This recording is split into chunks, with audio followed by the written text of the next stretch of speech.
Good evening, gentlemen. How are you? Good. How are you, Very Cy? How good. are you, Howard? Very good, gentlemen. Doing great. Wonderful. It's great to be with you both again this week for Quotes for Life. Indeed. We're back at it. Yes, we are. Yes, we Any are. uh, anything just to quickly sort of say hello to whoever might be watching and just briefly say who you are, please. Josh, you want to go first? I went first last Sure. time. Not a problem. Once again, I'm Josh Feldstein. Uh, I'm incredibly privileged to be a part of this podcast, and I hope people will forgive the fact that I've worked on Wall Street for many years, but notwithstanding that, and always being of the view that there's a distinction to be made between making a living and making a life. My life has always been filled with has always been the life of ideas, and the love of many disciplines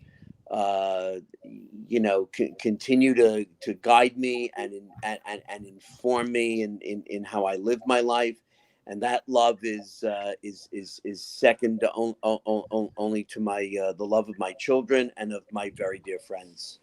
Wonderful. And tonight you're going to be sharing some of that love with the world, Josh. So that's always good. Well, I appreciate that, and I'm honored by that. Thank you so much. And again, I'm Howard Schornstein. It's a pleasure to be here with Cy and Josh. And if you remember from last week, I have a career in business and law and have been in the information technology arena, working in different industries. But it always comes back to reading and learning and constant intellectual stimulation. And both of these gentlemen have been very instrumental in helping me to continue to learn from both of them and from others. And I appreciate it very much. Thank you. I'm so honored about being called a stimulant. I'm now I'm now being favorably compared to a really good cup of coffee. There you go. There you go. And sentiments mutual, Howard. You're both you're tremendous, and likewise, Josh, you're Thank tremendous. So you. truly an opportunity. Truly an Thank you. opportunity. So these are quotes for life, and this is our second set of quotes that we're going to be introducing and talking through.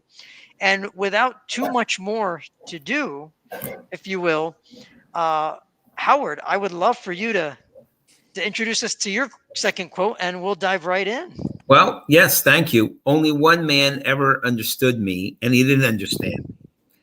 And I found this quote to be very intellectual because, when I read it, it's very simplistic, but the complexity lies behind who is the one man who ever understood. And, in my view, that one man is yourself. But as much as we understand ourselves, we don't. There's so much of the human psyche and the human intellect that we constantly learn new things about ourselves. I'll give you an example. This morning, I happened to catch William Shatner upon his exiting of the spaceship that he went up with. And he was in tears. And he was saying that the experience was so different from what he had been prepared for. All the simulations, all the reading.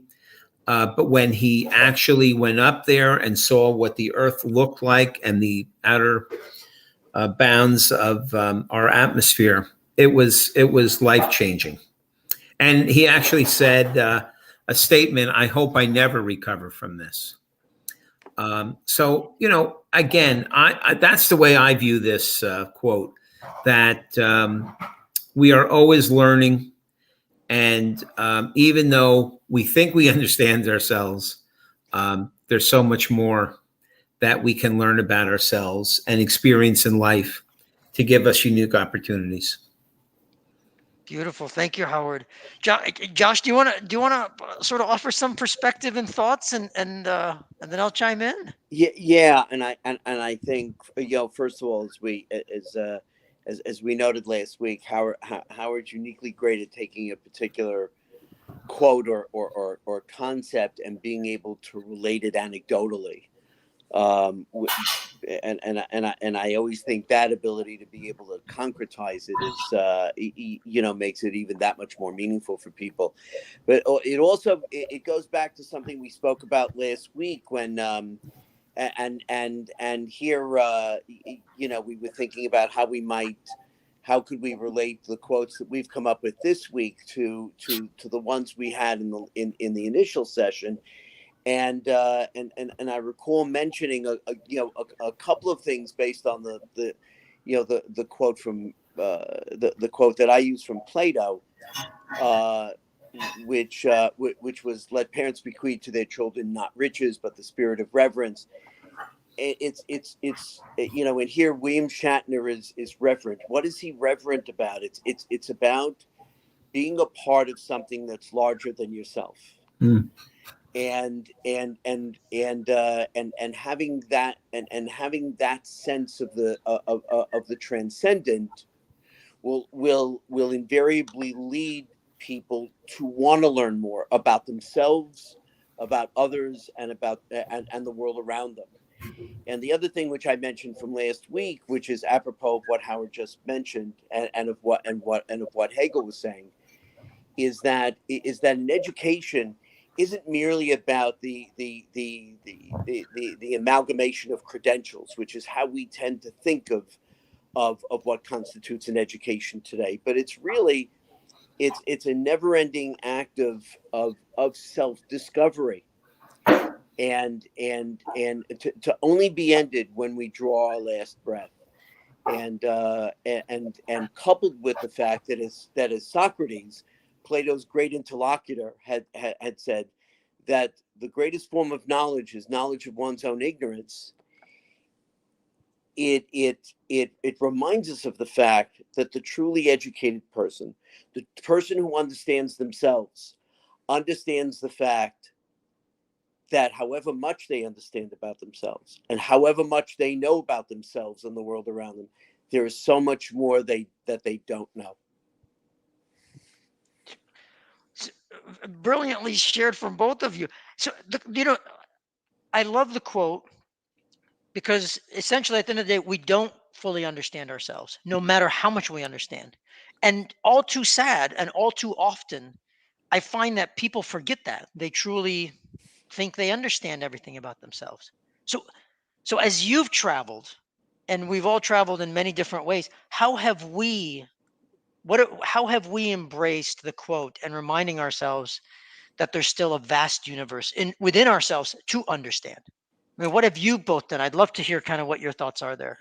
Well, it's a very, very good question that you pose.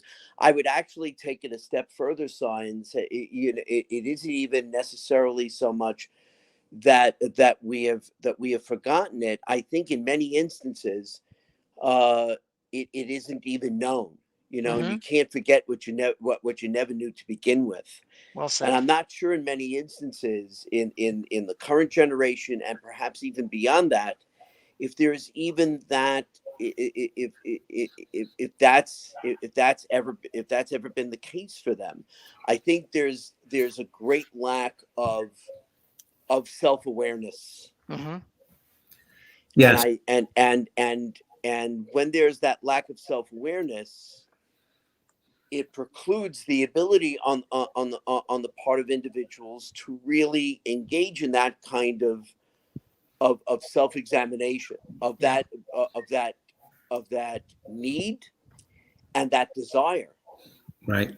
to look at oneself in the mirror, to do that kind of inventory, not just of others, but of oneself. I'm sort of reminded of the quote I mentioned from William Butler Yeats last week, that out of the quarrel with others we make rhetoric, but out of the quarrel with ourselves we make poetry. And we spend altogether too much time just to reiterate, challenging everyone else's assumptions and not nearly enough time challenging our own. And that comes from both a lack of Yep. self-awareness in many instances, and in other instances a lack of the courage necessary to really confront Yes. who you are and who you're not. Right. Well said. And I'll add that we discussed last week knowledge, and the more knowledge we have, the more we understand what we don't know. Hmm. And I think this plays into that. When we talked about that last week, that you were constantly and will hopefully forever be learning and stretching our imaginations. And as a matter of fact, we talked about examples today at work. We had a innovation day, and we do things every day, regardless of maybe there's a different way, a better way to do it. And actually, today we spent several hours looking at what we do every day and seeing how we can improve upon it. And I think, again, it goes back to this quote that we don't fully understand everything about ourselves and the world around us. And there's always some new opportunity to learn and improve. Well said. And I completely agree with both of you in that it's rooted in awareness, self-awareness. And one strategy that I've used, and I'd love your insights on this or perspective on this. One strategy that I've used is when I notice that people, and I'm trying to phrase it in the best way, in the most respectful way, when people are are at a point where they believe they know everything, they understand everything, or they know themselves, or if it manifests as ego, respectfully, I ask a simple question, and the question is, who was the last person you were curious about? And for the most part, they pause. I'd love your thoughts on that. Yeah, you know, let's go back again to last week, because here we're tying it all back in. If you recall, I actually enumerated, um, and this is out of discussions I've had with family and friends before, all the different groups that don't ask questions. And when you Hmm. add up the four groups, it adds up to most of the world. Most of the world just doesn't ask questions, either because they assume they know the answers. The answers are given, so there's no reason to ask a question, or another group that takes the view that, you know, there's no such thing as objective truth, and since everything is just mere opinion, why bother? What's the efficacy behind asking certain questions for which there are going to be no definitive answers? The other group chooses not to because they're embarrassed about what they don't know, thinking everybody else doesn't, and worrying like the kid in the classroom who Hmm. raises his hand and says to the teacher, "I don't understand, can you repeat that?" Wondering if the other 29 students in the class are going to be laughing and snickering at them, except that many adults do the same thing in their own way. And finally, you've got another group of people who don't ask questions because they're afraid of what the answers are. And so all of that comes into play. And so in the absence of asking questions, there's very little hope that you're going to attain the answers. It doesn't matter in the end what the technology is, Hmm. because now you have the internet, you have this information superhighway. But it doesn't really matter if you don't have the intellectual and moral curiosity Yeah. to pursue any of those things that are fundamental to us. And by fundamental, I mean asking ourselves, what are the fundamental questions about human life? That's what the ancients focused upon. It wasn't about the answers, Hmm. it was about the questions. Because in the absence of asking the questions, you're never going to obtain the answers. Well said. Yeah, How and about Howard? Yeah, please. yeah, it's interesting. I was watching a quote the other day from Steve Jobs at a conference, and the gentleman was faulting him for not using the technology available to prove and do some of the work. And I love the answer. The answer from Steve Jobs was um, that he understood the criticism, but he said, "I design products not based on what we know today. I Mm, design products what I want them to do for the future, even though there may not be the technology to accomplish that today." And he says, when I thought of some of these amazing products, we look at the iPhone and some of these amazing tools we use today. And Steve Jobs said, "I'm going to come up with an idea, and then I'll worry about the technology later." So again, it resonates with me, this quote again, that we may not understand how to get the technology to produce this, but once we know what we want to go and produce, we'll figure it out. yeah, Howard, you pose an interesting um, thought relative to the quote, and I'm going to hone in on a particular word here, the word understood or to understand. So, Right. and tying it to Josh, what you mentioned around questions, are people, and I'm posing this for to all three of us, are people so eager to find answers versus truly enjoy the journey and the richness of the journey and asking the questions themselves to see what we will experience and reveal Well, about the mystery? Right. yeah, it's a very good question, Si. And as I mentioned last week, yeah, it really, life is really, is it more about the journey than Hmm. about the destiny. Yeah. And I gave the example of taking some great some world class mathematicians, putting them in a room to solve some arcane complex equation. More than likely, they'll all come up with the same answer. But the beauty of the exercise lies behind how each one of them Right. arrived at it, Yeah. and Yeah. Yeah. that really is more telling. It's all about asking. It's all about asking the questions, as I alluded to a moment ago. We don't even ask ourselves, what does it mean to be human? Hmm. Right. What does it mean to be human? Or the epistemological question, what does it mean to know something? And how do we know when we know it? Yeah. We don't ask ourselves the fundamental questions. It's Right. what was called first principles. And that's the hallmark of any intellectual endeavor, regardless of what discipline it is. In the absence of asking the fundamental questions, you'll never come up with the fundamental answers. You may not come up, there's no guarantee that you'll come up with the definitive fundamental answer to something. But in the absence of asking that fundamental question, you are guaranteed of not getting it. Well said. Howard, did you have a thought on No, that? no. I'm listening and learning as well. All good. Good. All good. All good. So definitively an intriguing quote by Hegel, and by all means, if you're good, we'll go on to Josh's quote, which Let's move on. excellent, excellent. So let Thank you. me go ahead and bring that up. Likewise, Josh, would love to hear your thoughts and elaboration on this one. Sure. Well, first of all, this is a quote also from Hegel, which I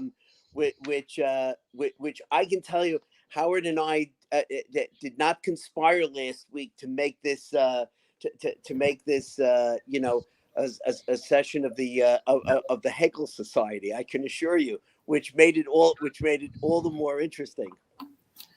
But this is a quote from Hegel, which I've known for a very, very long time, and which he wrote in one of his great works entitled "The Philosophy of Right," in which he states that the owl and states beautifully and with an eloquence that he didn't always exhibit because he tended to write very ponderously in most instances.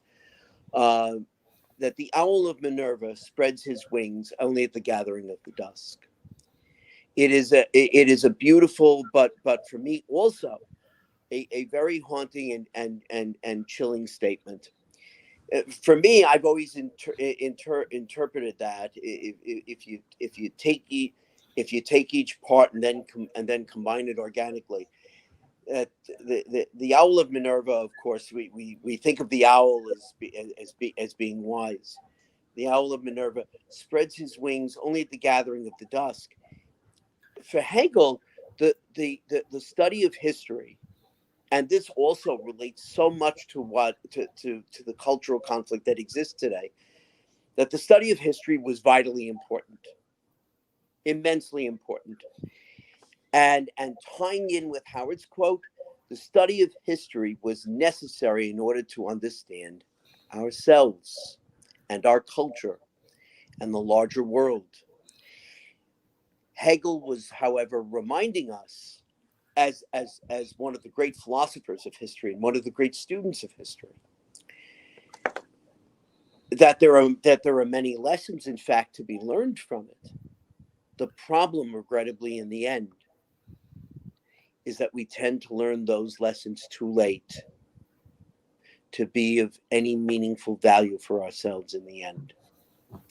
And that's where spreads his wings only at the gathering of the dusk. So we know we're familiar in many instances with George Santayana's famous quote that he who forgets the past is doomed to repeat it, or some variation thereof. And there is truth to that. But this takes it sort of a step further, is that even in those cases where we do learn from history, we tend to learn the lessons too late in order for them to be of any use for us. And that to me is a very haunting and very controversial statement coming from this great philosopher of history, for whom the past was so vitally important as part of his overall philosophical approach of thesis, antithesis, and then synthesis. That kind of unique modern dialectical approach, which interestingly enough, Karl Marx took and used it and then used class conflict to fit that model, as opposed to Hegel's, which was a more ideational model, that ideas were the motive force in history. But as you can see, there is a certain lament on Hegel's part as to the success we've had and the success we can conceivably have. Thank you, Josh. Howard, do you wanna kind of chime in with your Yeah, perspective before I I say just anything? wondered, Josh, if you're the fact that you see this and you know of his writings, is that we learn about things too late to help us. But I'm also seeing the other side, that he's saying, at the end of an exercise, we talked about the journey. At the end of that journey, we're going to know a lot more about it than when we first started. And I'm wondering if he's also saying, not that it's too late, but when we are taking a journey and learning things, it's only at the very end that we can tie everything together. Yeah, the best answer I can give you about that, Howard, is that Hegel was a very controversial figure, and there are many elements to Hegel's thought. He was an extraordinarily complex thinker. So in thinking about something else that he had written, which was a statement from one of his other works, his other great works, that history is God's march through time.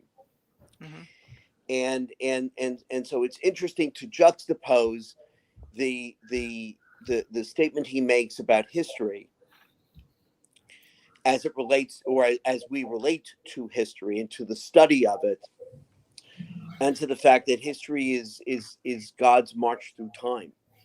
Hmm. And what's interesting about that, if you tie the two together, there's a real conflict there, because in stating that history is God's march through time, what Hegel is saying is that whatever occurs in the world has been has been ordained. It was meant. It was meant to be. Now, if that's the case, it presents two problems for us. One is that in a sense, at least for me, and I had written about this, it undermines the philosophical enterprise as it was originally conceived, because we live in a world in which we spend an enormous amount of time asking how we're going to do something, and not enough time asking ourselves whether we ought to even be doing the bloody thing in the first place. Mm-hmm. But if it's true that history is God's march through time, well, then we don't have to bother with that any longer, because in effect, if that is true, then we're left having to derive an ought from an is, which makes the whole philosophical enterprise very problematic. And it makes it almost, in some sense, not to go too far afield with this, it makes it almost a somewhat Machiavellian world, Mm-hmm. in a sense that maybe Hegel hadn't even intended, but which I think leads sort of ineluctably to that at the end of the day. Very, very good points. Howard, did you have something else, or can I chime in a bit if you want on this No, one? go ahead, please, Thank Stein. you, thank you so much. So, there's two things that grab me. One of them is a particular choice of words, Josh, that you had, which I would love your thoughts on, and then then I'll mention something much more specific to the quote. Josh, you mentioned the word haunting twice.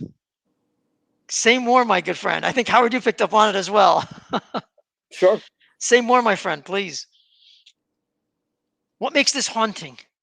Well, I use the word haunting with a particular degree of precision. It wasn't, Yeah. I'm glad you picked up on that, because I didn't mean it. I didn't mean it hyperbolically. I meant it because it truly, it truly is it truly is a difficult statement to To get around. digest. Yeah. Yeah. Or not even necessarily digest intellectually, but how that translates for us emotionally. Mm-hmm. Where does that leave us from this person for whom the study of history was so monumentally important? And in fact, one of his early great works was entitled "Reason in History," Mm-hmm. and and yet it's almost as if there's a part of Hegel that takes this very fatalistic Yeah. approach towards it. Yeah. And so you wonder, well, how does one wrestle with that? On the one hand, the importance of engaging in the enterprise, while knowing in the end it's really not going to be all that successful. The only thing I've thought of over the years in thinking about Hegel greatly is that as I and I may not have mentioned this in the first podcast, that that the great philosophers, whatever their Weltanschauung was, whatever their view of the world was, they Mm-hmm. all had one thing in common: that they concealed while they revealed. And that most of the great philosophers, understanding what Socrates had gone through and the fact that he died in the name of the philosophical enterprise, essentially, is that perhaps Hegel was saying that may be true for most of the world, and that it's left up to a chosen few to learn those lessons in time that can ultimately of benefit be of benefit for others. And I've Very, always thought that that was possible. I don't know if that's entirely true, but I think for Hegel, there's something to be said for the possibility that he felt that more of an elite, and I know it's used in a very pejorative sense. I don't mean it in that sense. no. That an elite would be capable of learning those lessons in time, and in turn, be able to produce societal benefits for the rest of us that we wouldn't have been able to accomplish on our own. So thank you for the elaboration. I don't know, Howard, if you had anything on that word haunting. Is likewise. I agree with you. I would have asked the same question. Yeah. So I want to build on that, if you will, in the following sense. And this is what grabs me about the quote even more deeply, if you will. The only at is a very, very powerful set of words. So if it's only at the gathering of the dusk, then to confront that haunting, and I'm gonna put it out there, if you will, and see what your thoughts are. To confront that haunting, because it's only at the gathering of the dusk, the more awareness we have that we could learn along the journey, then essentially we can begin to pull that only at forward and be able to learn along the journey. And and exactly back to the word, the journey and awareness in that journey. I'd love to put your thoughts on that. Because just as Hegel could only arrive at that conclusion through his study of history. Yep. We owe it to ourselves to engage in that same journey. Yeah. In the hope that perhaps perhaps it yields us some different result. This is what Hegel is conveying to us at the end of the day for him. Yep. So that's a haunting lesson to take from him. Is that necessarily the answer to take when embarking upon the journey? Not necessarily.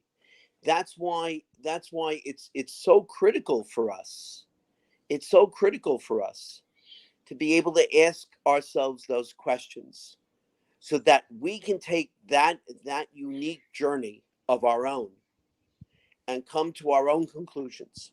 Maybe we'll wind up thinking the same way that Hegel does, but maybe we won't. But the only way we're going to know the power of that last statement is if we travel all those other thousands of miles to get to the point where we can draw our own conclusions. Yeah.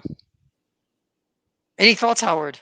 No, I mean it's fascinating to me to hear Josh's interpretation, and words are important for such a small quote, a sentence, but that key is the word only, as you say. It's very specific. Yeah. It is. Hegel was an incredibly precise thinker, as most of the great philosophers have been. And I think I shared this with you guys after the podcast last week. That one of my great teachers had once said that if all the great thinkers could make such painstaking effort, could exercise such painstaking effort with respect to every word that they wrote, then we of humbler abilities should certainly do no less. Yeah. Yeah. Very well said.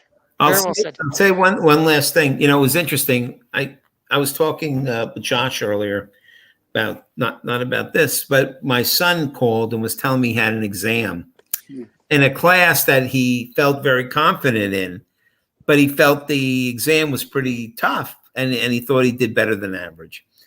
And Josh and I were having a little conversation about that we're saying that's the only way, at the end of the lesson, that you're going to push yourself. Yep. And it ties into this quote that knowledge occurs only at the gathering of the dusk. And it equates to, maybe in my son's case, that's the exam. And it's the challenge of that exam. If it was made easy, it wouldn't be a challenge. but the learning process, the journey, as we talked, is tough sometimes.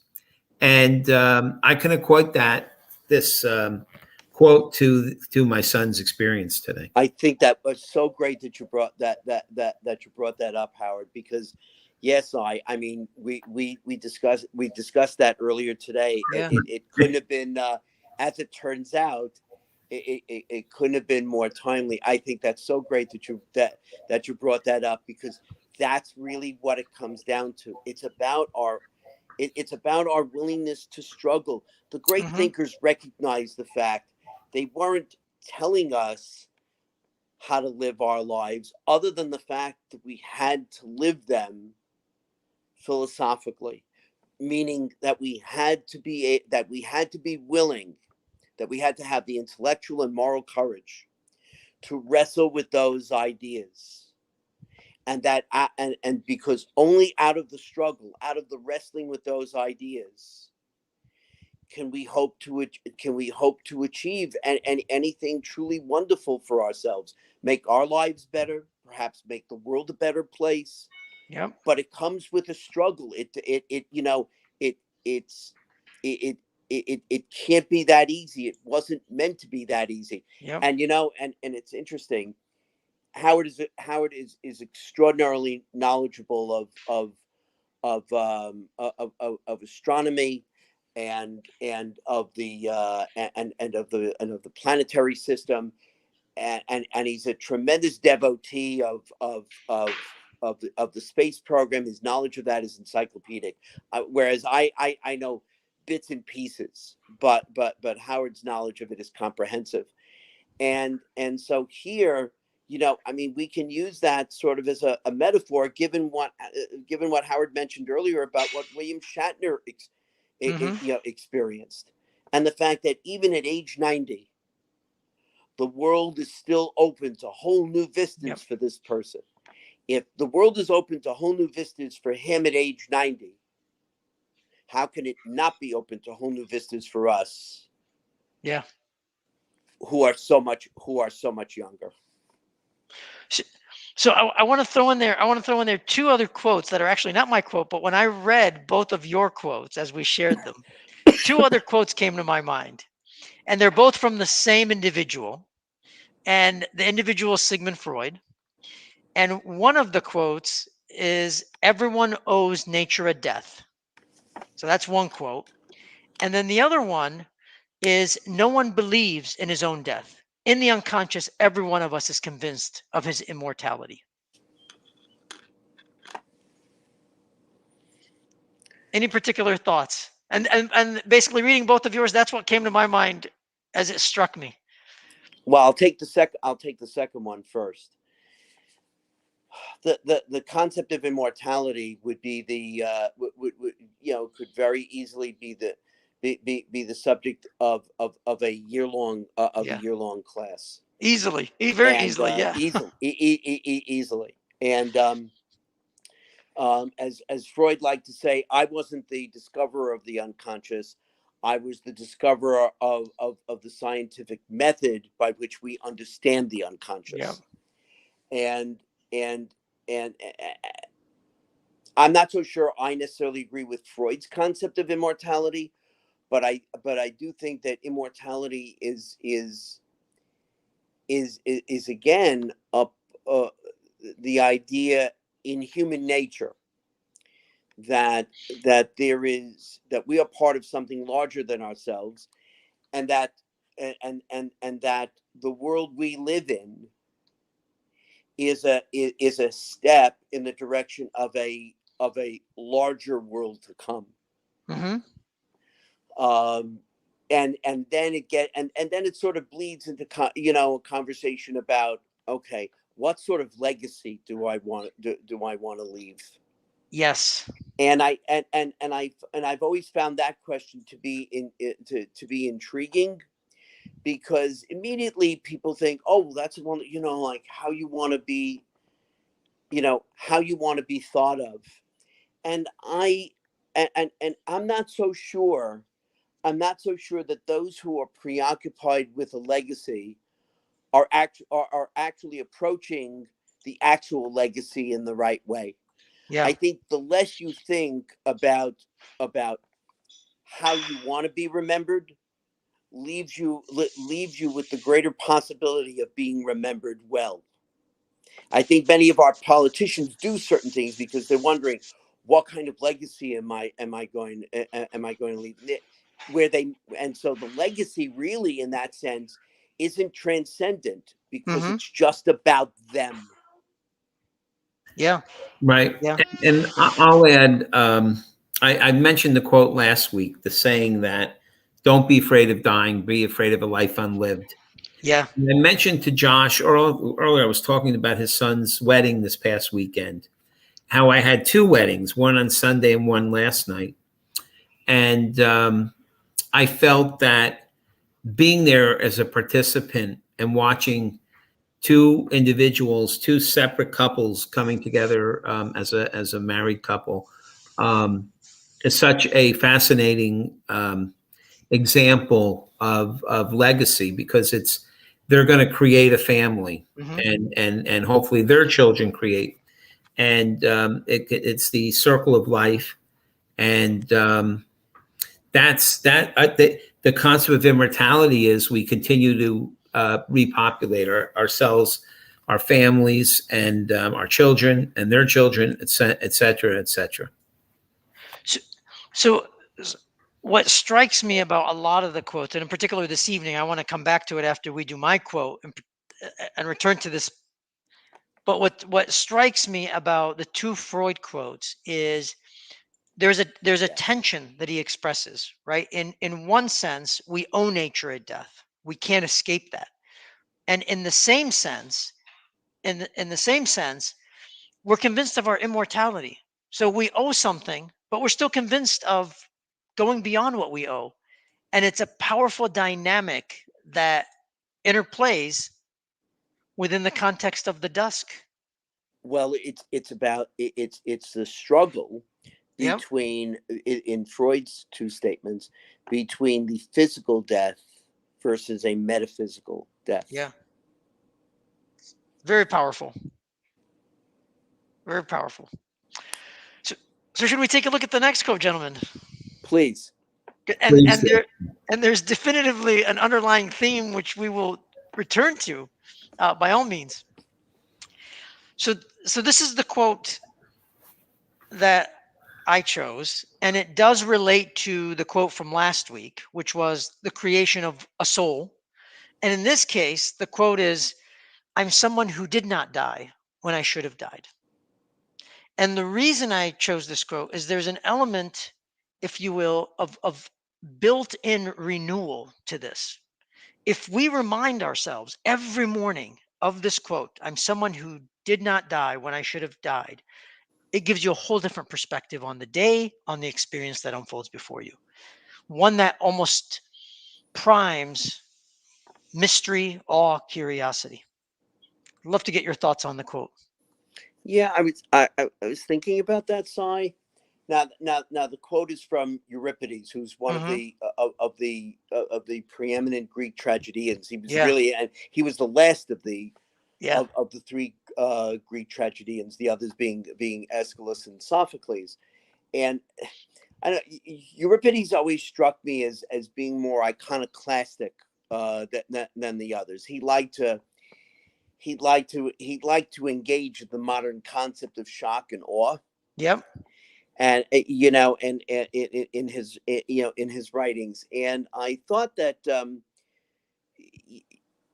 not recalling exactly what play that was from, it's an interesting statement contextually, first of all, because because he's living in the throes of the end of the Peloponnesian War, yep, where there's a war that lasted 27 years,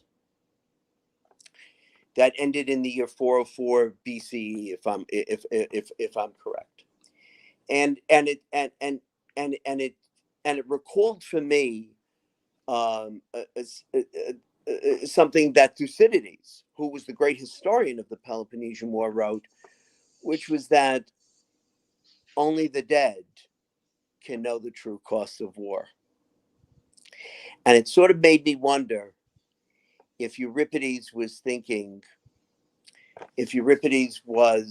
lamenting the fact that while he was an observer of the war, he wasn't a participant in it. Yeah. And that he lamented the fact that here all these others died while I was spared. Yeah.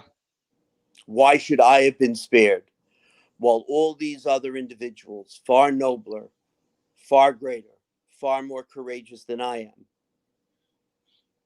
gave up their today so that I could have my tomorrow.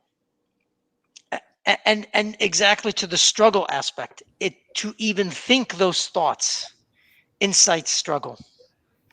That's Yeah. really as I said earlier, that's the linchpin about life. Whether it's about that constant struggle with ourselves. Yeah.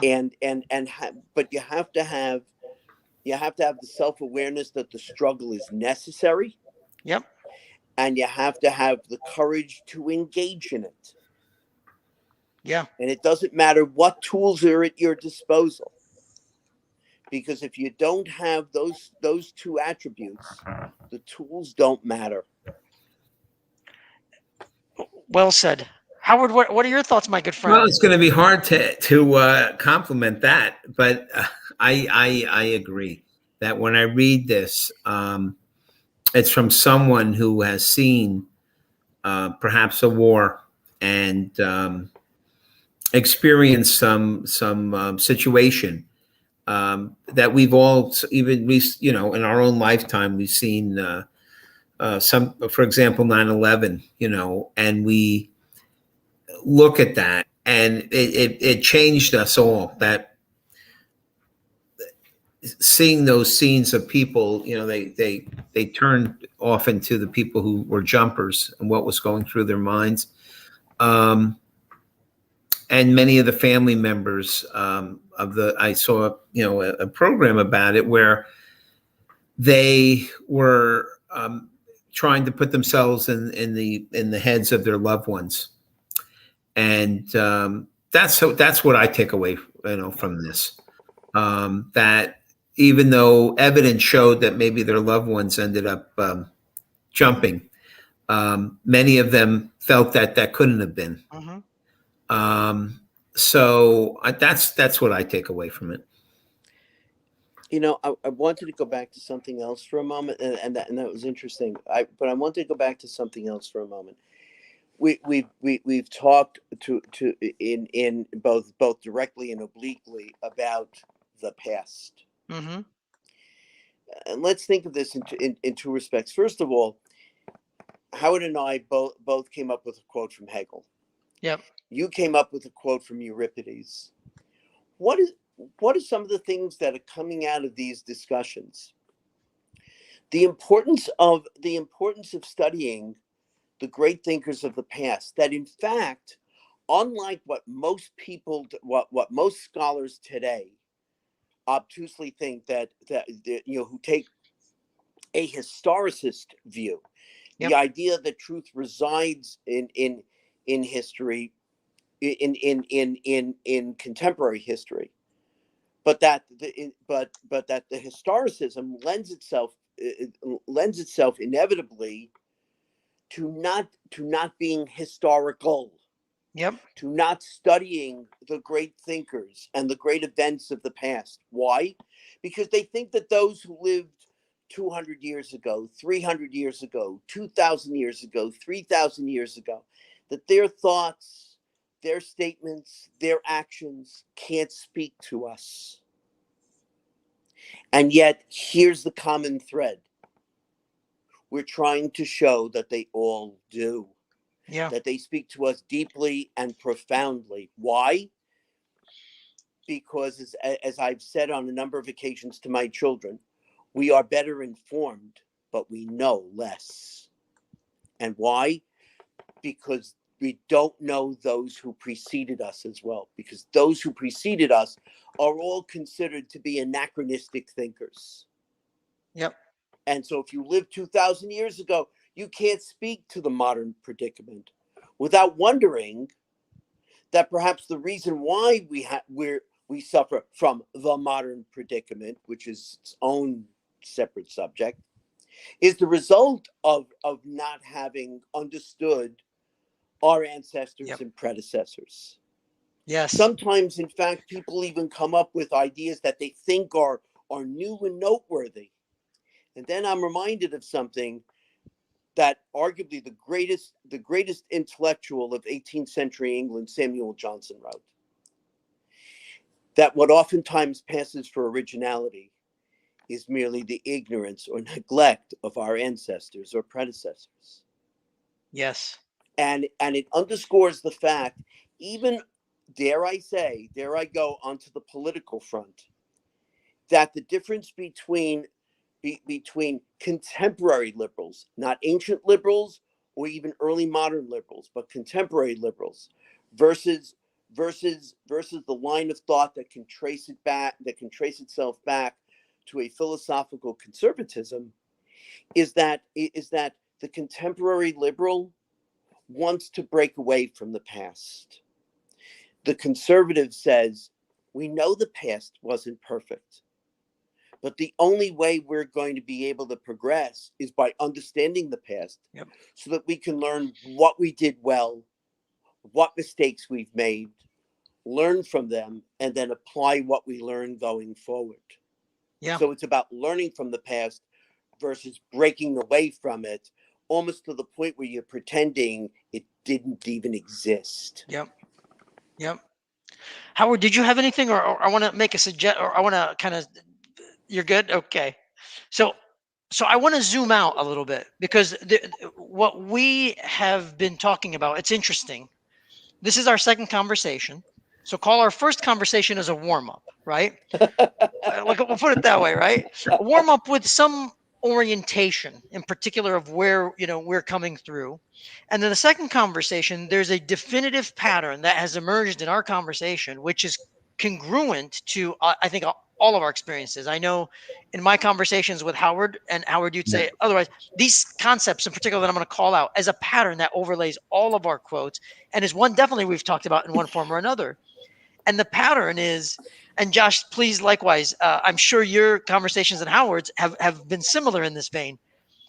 One is there is a rootness in awareness. There's deep, deep roots in awareness. There is likewise deep roots in courage. And those two have been pillars, I think, in all of our experiences, in our own journeys. And then there is the third element, which is struggle that unites them. Awareness, courage, and struggle. And I reflect on the conversations, Howard, you and I have had, and I Yeah. see them. I know in my ventures, other places, and other ways, I've experienced them. And I'm sure, Josh, in your conversations have been there. But that pattern is intriguing from the second conversation. Yes. I agree. Yep. I agree. There is, it just may have occurred serendipitously, and not consciously, but there is a causal link Yeah. be, between the first discussion that we had, the warm up, as you said, and tonight's conversation, which has gone from being a warm up to a to a workout. Exactly. Exactly. And so Exactly. now we went from using the metaphor of exercise. We went from stretching ourselves, Yep. and now we're working out with the weights, and now we're Yeah. working out with the machines, and we've built up a pretty good sweat. Exactly. And truly we've all grabbed that finality in different ways and expressed it in different ways. And it's intriguing as we three got together and talked about, having these conversations. It's intriguing this is where we find ourselves now. Yeah. Well, Yeah. it is because we, because none of us are kids any longer, and just speaking for myself, I certainly can recollect any number of mistakes, large and small, that I've made in my life. Some of which I've learned some incredibly powerful lessons from. Some of which I'm still in the midst of struggling Yes. with and endeavoring to learn something from. Yes. Well said. Yep. No, I agree. So, so gentlemen, I know we're reaching the end of our time here shortly. You know, I'm looking forward to the third conversation because I think it's going to even bring more wholeness to the two conversations. You know, the previous one and this one. Before we I sign hope off, so. I I look forward to it. I really, I really do, and I hope that that others who are listening again,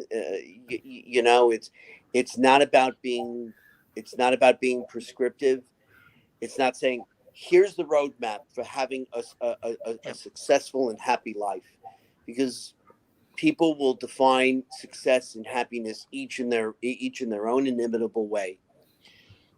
But it's just to give people something to think about, to give them pause. yeah, yeah, It has to start there. If you don't get to that point, nothing else will change. And it's to give people reason to pose questions to themselves, and to have the courage to do it. yeah, And it's one of those delicious ironies. As I've said to my children, we're all vulnerable, hmm, and there's a reluctance on our part, given our nature, to not want to deal with that which we're vulnerable about, the yeah, things that make us bleed quickly. um, but the great irony, the delicious irony, in a sense, is that when you can address your vulnerabilities, you actually become less vulnerable. yeah, yeah. So, so Josh, you stole the thunder at the end of the conversation. I was going to say, what is one thing you could recommend we would recommend to people based on the conversation? And you said pause. I mean, I thought that was very beautifully expressed in how you said it. Thank you, thank you, Very thank you. beautifully expressed. Howard, how about you, my good friend? Any sort of thing that you would recommend to people to really embrace based on this conversation and the previous one? Yeah. As we've talked about, life is a constant learning and challenging ourselves. I talked about the exam and things that we go through every day, and the local politics. I know we talked. Some of these quotes are, from so long ago, when the problems we have today. But our founding fathers believed in a government where we would have a struggle. They believed that conversation would lead to clarity and to Hmm. decision making. So I think that's a good lesson today, especially with the political climate, such divisiveness. That at the end of at that, it's necessary to have a struggle and to work things out and to negotiate. And from my law background, I read today for one of the first times in history, a conservative and a liberal Supreme Court justice had some words of conflict that normally has never been expressed publicly. It's perhaps been done privately. Um, it shows that many of the struggles we're going through are deep and very personal, but they're necessary to move forward and to come to some consensus. Well said.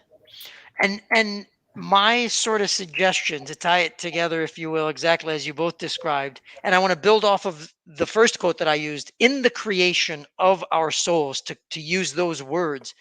If you are not today, if you're not experiencing awareness, if you're not experiencing courage, and if you're not experiencing struggle, a degree of struggle, pause exactly as Josh said and ask the questions exactly as Howard is recommending.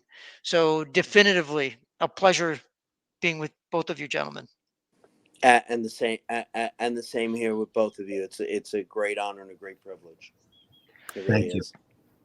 Until next week, my friends. Indeed. Thank you.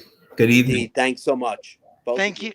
Thank you, Josh, and thank you, Howard, and we'll look forward to the next Thank you, son. conversation. Thank Have you. a good evening. You do the Thanks same. so much. Okay. Have a good Thank you. Bye. evening as well.